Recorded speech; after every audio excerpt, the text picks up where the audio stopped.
Morning team, day 4 in Kaikoura now, and the weather's taken a bit of a turn. It's still pretty calm out on the water, but it's a bit colder, it's grey, it's a bit rainy as well. That's alright. And this morning we're heading out to the big blue. We're going whale watching, and we're not looking for any whales, we're looking for sperm whales. And this is probably one of the best places in the world to see them. There's canyons that run off Kaikoura that the sperm whales hunt in, and they actually listen out for their sonar clicks, and that's how they locate the whales and can tell when they're going to come up to the surface. So it's a pretty short viewing window. They're only at the surface for a short amount of time before they take that big dive down, tail flukes come up, and they go straight back down to start hunting again. So it's going to be a bit of fun out there. Don't know how lucky I'm going to be getting in a lot of footage on camera. We may only see 1 or 2 whales, just what's happened the last few days. But we'll see how we go. And regardless, see the biggest toothed predator on the planet, mate, that's going to be unreal.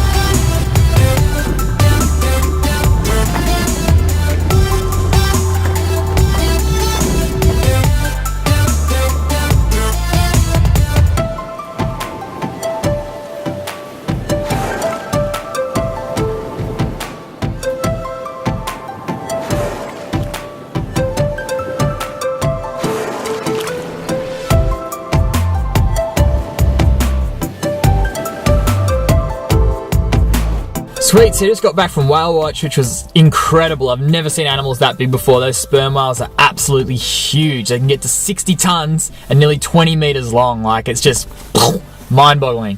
But unfortunately, I just gave a call to the seal swim place. I was planning to swim with the seals this afternoon, and because the weather is so grizzly, they've actually cancelled that tour completely, which kind of sucks. I was really looking forward to that. And essentially what that means, I've got nothing much left to do in Kaikoura. So what I reckon I'll do is I'll head back to the hostel, grab my stuff, and then start the drive back to Christchurch, maybe find some stuff to do there this afternoon, before heading off to Kaikoura tomorrow. It is pretty rainy, so I'll be taking it nice and easy, and I guess I'll be seeing you guys when I'm back in Christchurch.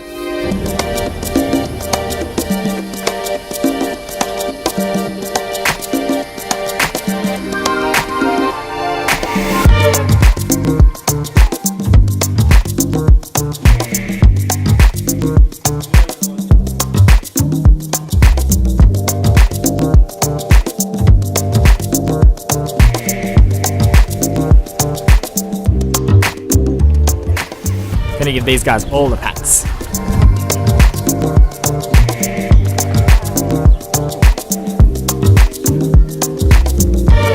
Hey guys.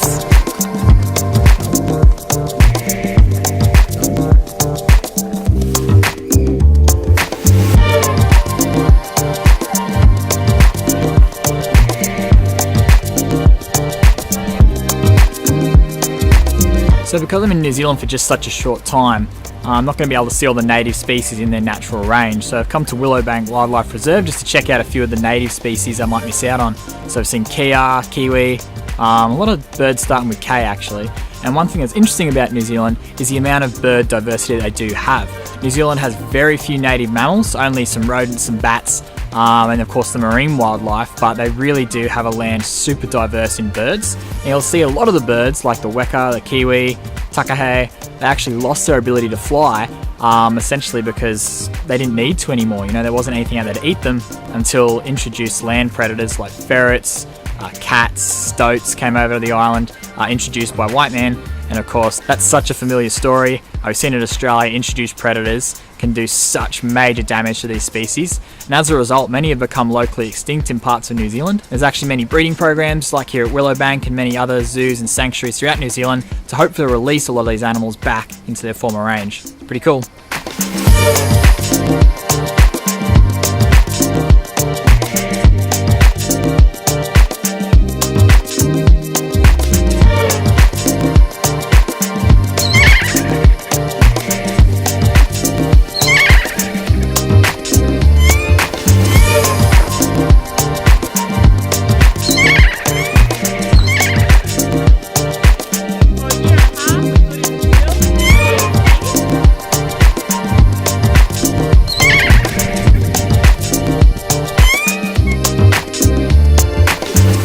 just having a chat to one of the keepers, and she's actually going to take me and a few other people around to see some of the kiwi up close, which would be unreal, because they're so elusive and they're really difficult to see. So hopefully this is good. I might not be able to film or photograph in there because it'll probably be quite dark, but see how it goes.